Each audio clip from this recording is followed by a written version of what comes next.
You have an enormous amount of energy in your first center. So much life force that it can create another human being. That's a lot of coiled up energy. All of that energy could make it to your heart. If it makes it to your heart, it's going to go to your brain. But why not direct it right to that mystical center, to where some conditioning, some veil, some illusion is removed every time our heart opens, every time we connect. Redistributing that energy between these first three centers. We want the autonomic nervous system balancing energy in these three systems.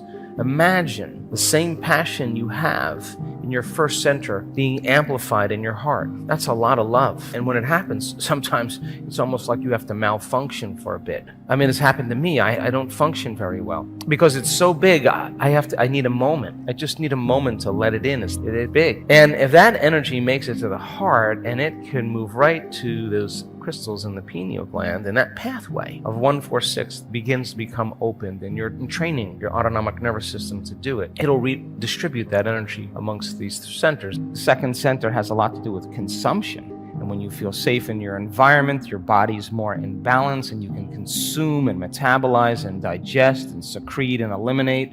All those biological functions take place in the second center. In safety, then it makes sense that when you feel safe and you have food and shelter, it's in balance. But it also means that consumption of food can be really pleasurable as well. And when you take on challenges in your life and you really succeed in them, it takes energy to even get up and get out of bed. You use your third center. But all of these three centers are consumers of energy, drawing from the vital field. It's an expenditure of the life force in the body. These centers can easily be in balance because most organisms in nature, if you study species in nature, they're in balance. They're not swinging from don't eat anything to then overeat. It's not the polarity of that. It's the polarity swings, and then as we get up to this center, it swings less. And this third center is really the ceiling of the ego. That's power. And Tolkien's books about, Lord of the Rings, the ring was power. And throwing the ring meant giving up power and for something greater. And it's love. That's the greater frequency.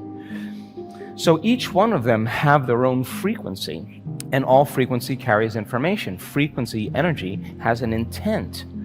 And when energy moves into any one of these centers, systems begin to change. When the first center switches on because there's energy in there, that center, the energy that activates the brain in that center, produces a mind in that center. Because consciousness or energy moving through neurological tissue is mind. When neurological tissue gets activated, all of a sudden there's a mind there. So when the first center gets activated, it has a mind of its own. And if the second center is activated, or the third center, or the fourth, when you're coming from different centers, there's a different consciousness or a different intent. And when energy makes it to the fourth center, though, now it's no longer the consumption, but there's the expansion of energy. This is the bridge that starts us to connect to our divinity. And connecting to that, putting your attention on it, not only creates heart coherence, but it produces a host of biological chemicals that are released. 1,400 different chemicals that begin to restore and repair the body.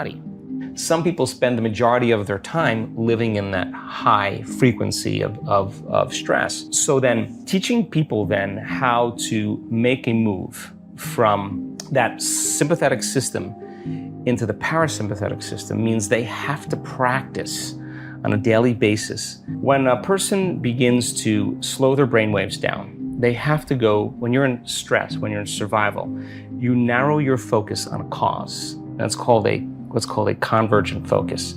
So now you're blessing the energy centers of the body. They're under the control of the autonomic nervous system. And when the autonomic nervous system moves out of balance, the brain moves out of balance, right? We narrow our focus on the cause, and it causes each one of these different energy centers to move into incoherence as well. And those little individual brains start moving into incoherence and send an incoherent message to the cells and tissues and organs. Hormones then become downregulated, and the body starts moving out of balance. So when we bless the energy centers, or we reprogram these energy centers, two things has to happen. They have to be able to slow their brainwaves down. They have to get out of that high beta state. And the way we do it is to go from a narrow focus to a broad focus. When you open your focus, when you open your awareness, that's what creates coherence in the brain, because you're going against that habit of putting your attention on matter. So there's a convergent focus, which is focusing on matter, and then there's a divergent focus, which is focusing on energy. Well, reality is both particle and wave, matter and energy. So if a person can slow their brainwaves down from beta brainwaves to alpha brainwaves, now they're starting to fall out of their thinking brain right into the home of the autonomic nervous system. The person can't change their brainwaves. It'll never work because they're in their neocortex in their thinking mind, right? So that's one thing that has to happen. The second thing that has to happen is that they have to practice both a convergent focus and a divergent focus. And we were looking at all the research together. I looked at all the research, and the heart, once the energy makes it to the heart acts as an amplifier. Once it makes it here, the energy goes all the way up, all the way to the brain, right to the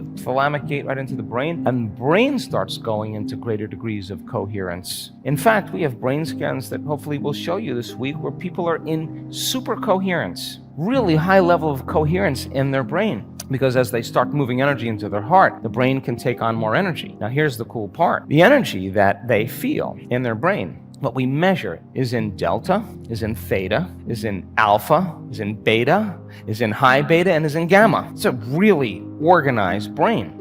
So now once you start opening your heart, you get more energy in your heart, you get more energy in your brain. So it creates a field and it begins to drive energy of the brain. So now that energy is going to cause the person to have a different consciousness, a different thought pattern, right? And now they're going to be thinking possibility, because in survival, the first three ones are all about survival. It's really not a creative process of creating from mind. It's more about a more primitive humanistic part of us, animal part of us. So then there's the thyroid plexus, the pineal gland, the pituitary gland. So we've seen when people create coherence in each one of these energy centers and they do it properly, they know how to change their brainwaves. They get into the operating system. They can master convergent and divergent focus. They're no longer living just this way. They've practiced opening their awareness and focus on energy, becoming conscious of it.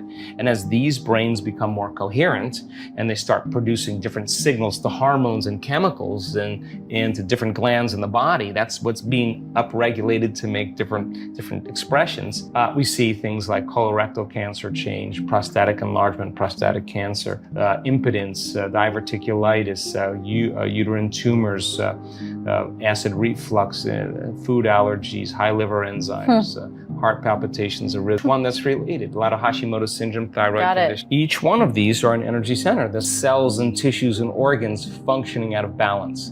So you can't control that with your conscious mind. You got to get beyond your conscious mind and stay conscious in your subconscious mind. And that's what we do when we slow our brainwaves down. But we don't want just any kind of brainwaves. We want coherent brainwaves. When there's a change in consciousness, there's a change in energy. And people have the mediation of energy when it's right for them. And I have had all kinds of crazy things, but what I realized is that if I'm just doing the work to produce that crazy thing and my life isn't looking pretty good, there's something missing. Would you agree? It has to be that this is practical, that your efforts are a continuum. There's no end to it. And the side effects that take place with your body, that's incidental to what you are doing to create a better life, to create a new moment, to create a new experience. So don't get caught up in the phenomenon. Just get lost in the effort. That's all you have to do.